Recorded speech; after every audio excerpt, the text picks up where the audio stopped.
Hey guys, my name is Phillip Haumesser, and I'm really excited because this morning I just finished my magical snow overlays package. I've been working on this for a while, and what inspired me to do this was I live in Missouri. We don't get a whole lot of snow here, and when we do, it's usually just kind of an icy mix, or it's just kind of just not magical at all. So I decided to start creating my own, and I got this photo here. I took this and I really wanted it to be snowy, and so I just messed with it, messed with it, messed with it until I got snow that I was happy with.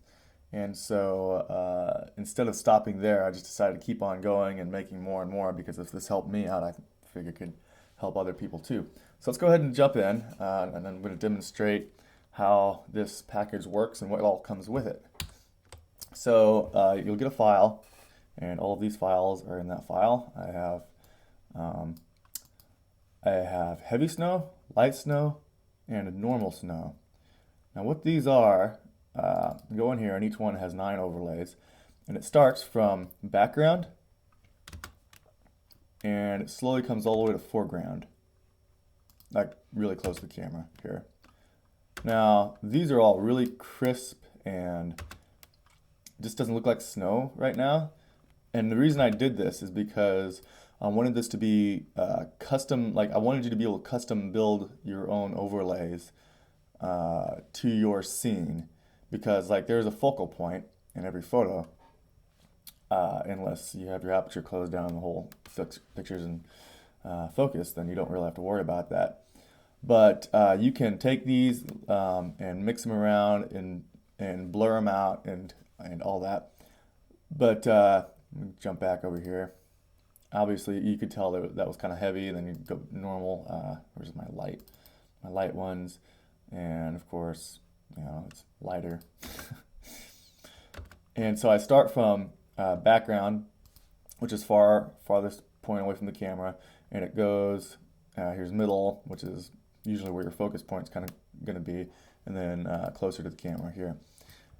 And each folder is like that. The heavy, the light, and the normal.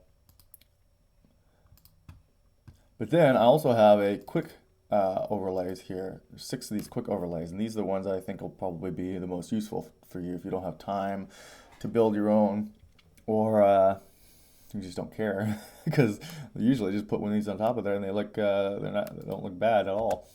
So I just kind of went through here and created some light ones, heavy ones where there's snow, kind of like a snowstorm going on. I think this is actually the one I used for that photo I showed you earlier at the beginning. I just kept that one, and then yeah, just light, just a little bit of a variety here. And then I also created micro or macro snowflakes that you can use. And you can use these however you want. I created 8 of them, and each one has 4 different perspectives. It's just kind of a different angle, just so you can move them around if you wanted to. Uh-oh, hold on a minute.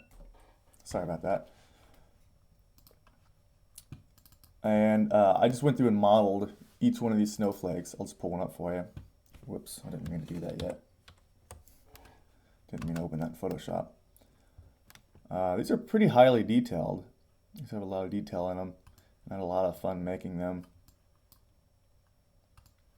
And you can just use these however you want. These are PNGs, so you don't have to worry about cutting them out or anything like that. You just drop them in Photoshop and they're immediately cut out. And then the last thing in here is this frosted windows. And this was just kind of an afterthought. I just kind of dumped these in here because I was kind of messing around with them. I just took these off of my windshield and windows and things after we had some frozen mix come down. These are the ones that I found most useful here. But these are just for like, when your window gets frosted over, and use these kind of like an overlay.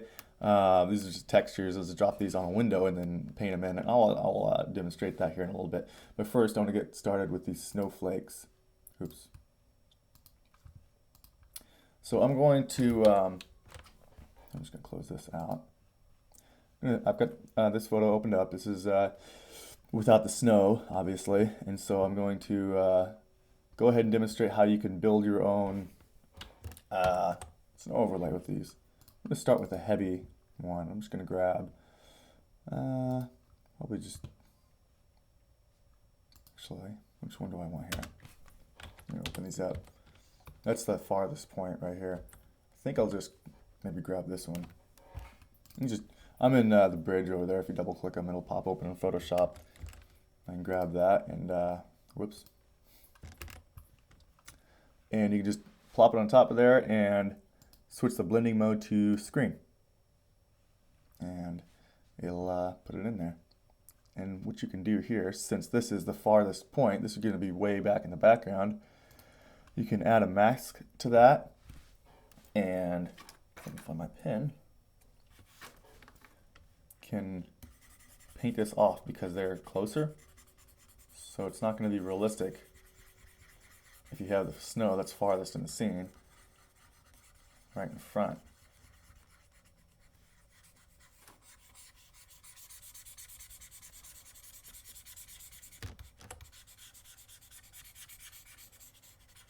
I'm just going to go quick here,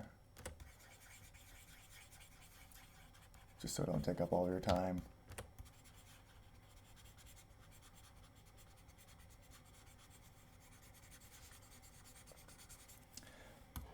And then, since it's in the background, make sure your snow overlay is selected. You can go up to Filter, Blur, and you can go Motion Blur. Give it a little bit of motion. Oh, that looks more like rain. Don't give it that much motion. There, something like, maybe not even that much. You don't want to give it too much because it'll look more like rain coming down. Just give it a little bit. And since it's way off in the background, it's probably going to be slightly out of focus. So you can use Gaussian blur. And just give it a slight blur. And then just pull in another one. Whoops. I'm going to go probably this one here. Actually, I might just go closer.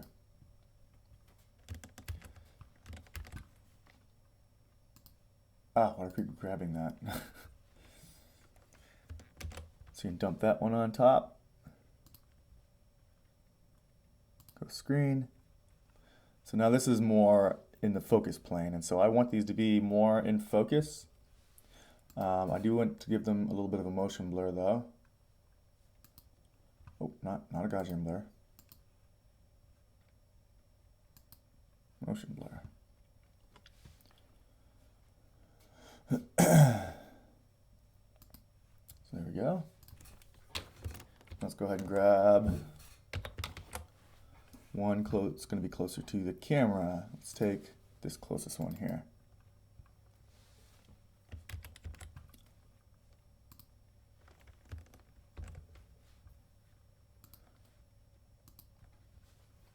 Now, with this being closer to the camera, I'm just going to go ahead and go to Gaussian blur and give it a much more blur because it's closer to the camera. It's going to be out of focus. I used a 85mm 1.4 for this shot, so if anything real close to the camera is going to be blurred way out. So to make this realistic, you want to think about the focus plane and kind of how it's going to look. And just try to match it up to that. So there we go. Kind of like how that's turning out there. So you've got the snow, right, that's real close to the camera, that's blurred out. And I didn't give it a motion blur. You can. It doesn't really matter since it's kind of so blurred out. But so that's how you can create your own overlays with this package. You can just go through and like, let's say if your subject is farther off in the distance, you can make it to where it looks realistic. Like if you did this for something that's super close to the camera or farther away, it's not going to look realistic.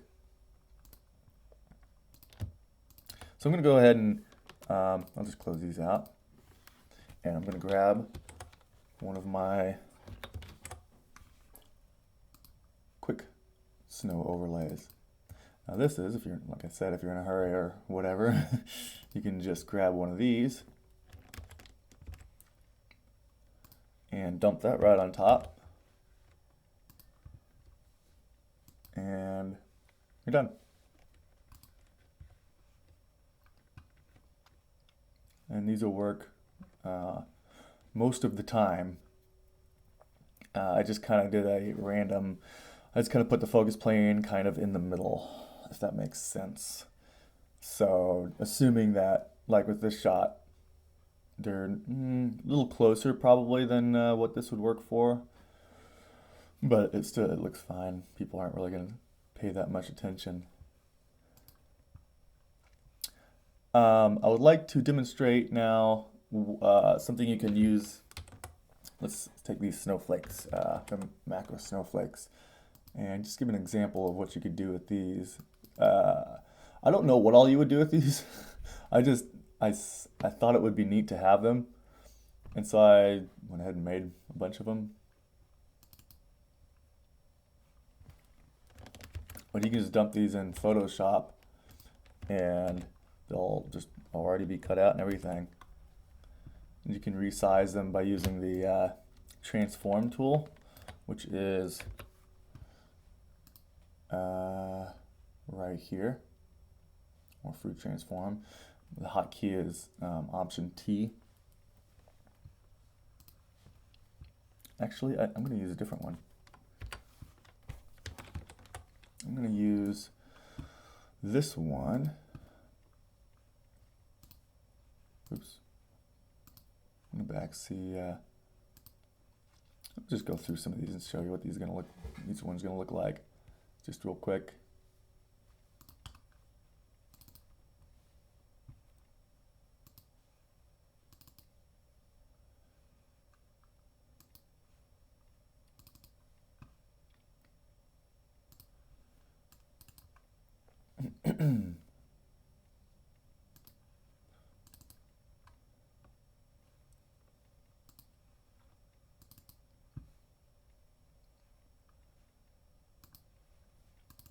So I'm going to go ahead and grab this one, open it up, Photoshop, and drop that in here.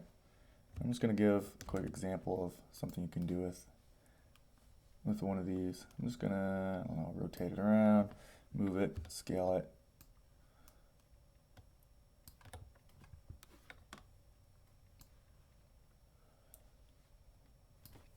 Let's say we put it over there. It's probably a little too big yet. Bring it down.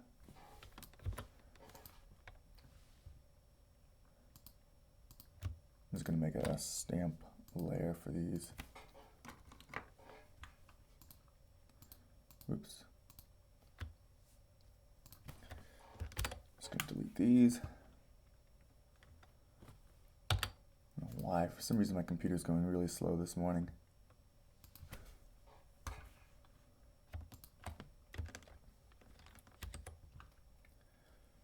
Whoops.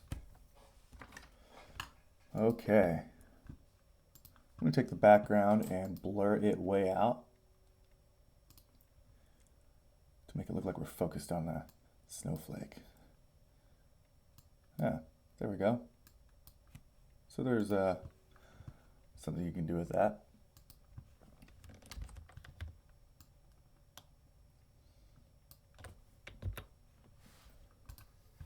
You're probably going to be way more creative than I am, so you can probably think of other things you can do with them.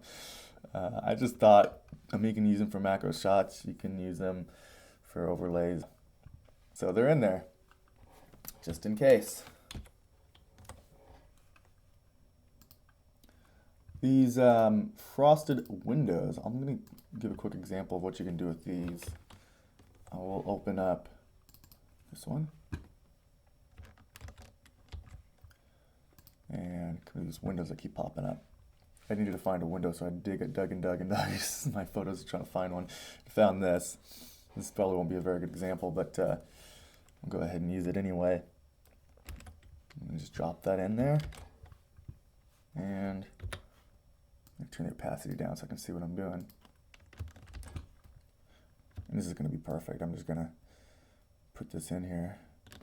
I must have been using my 35mm lens because the barrel distortion on this window is really bad.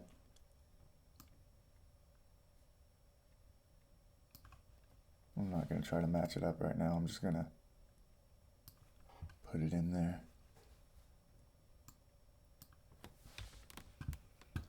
Alright, that's good enough for now. Put the opacity back up. And you can put a mask on that and just paint it out.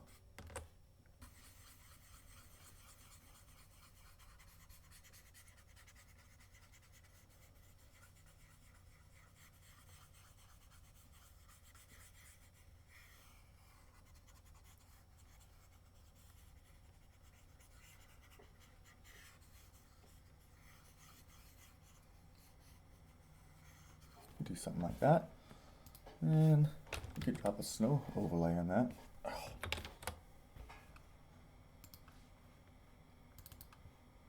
You could take, I don't know, something like this.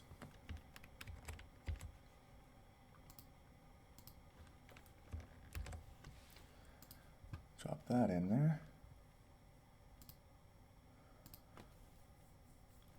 There. So that's one thing you can do with these frosted windows. I think that concludes my demonstration here. I hope you found this useful. I had a lot of fun creating them, and they are really going to help me out. If you're following me, you've probably noticed like my last 5 photos have had snow in them. We actually haven't had snow here yet at all. It's what is it, December the 28th, still no snow. Just a frozen mix is what we had. Hopefully we'll get some. I'd like to get some with real snow coming down, but in the meantime I will be using this, and I hope you will too. I hope if you get it, it'll be a lot of help to you, and you'll have a lot of fun using it. So thank you for watching, and I will see you next time.